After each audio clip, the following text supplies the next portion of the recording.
एक बार की बात है। एक जंगल में बहुत प्यारी सी छोटी सी हिरनी रहती थी। वो बहुत चंचल थी। एक जगह ज़्यादा देर नहीं रहती थी। दूसरे हिरनों की तरह उसे झुंड में रहना बिल्कुल भी पसंद नहीं था। इसी कारण वो सारा दिन इधर उधर घूमते रहती। एक दिन वो हिरनी घूमते घूमते नदी किनारे आ पहुंची।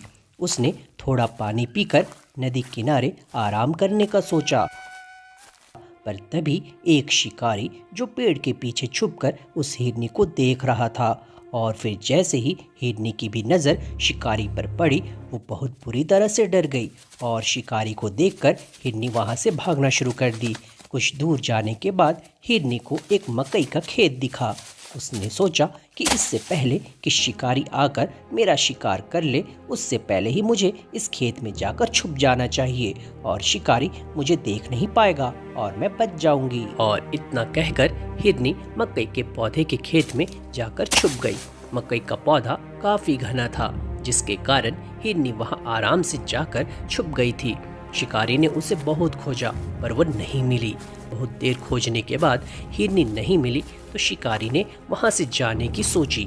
शिकारी को जाता देख हिरनी को लगा कि बला टली। उसने सोचा कि अब तो शिकारी भी चला गया होगा, और फिर हिरनी बड़े आराम से मकई के पत्तों को खाने लगी। खेत में से आवाज़ सुनकर शिकारी समझ गया कि हिरनी इसी खेत में छुपी हुई है। शिकारी ने बिना समय गंवाए हिरनी की तरफ अपना बाण चला दिया, और वो बाण सीधा जाकर हिरनी को लगा। हिरनी ने सोचा कि जिसने मुझे शिकारी से छिपने के लिए जगह दी, मैं उसी को खाने लगी। मैंने बहुत मूर्खता का काम किया है। इतना सोचते ही हिरनी तुरंत मर गई। इस कहानी से हमें ये सीख मिलती है कि लालच बुरी बला है। कभी भी लालच में आकर कोई भी काम जल्दबाजी में नहीं करना चाहिए।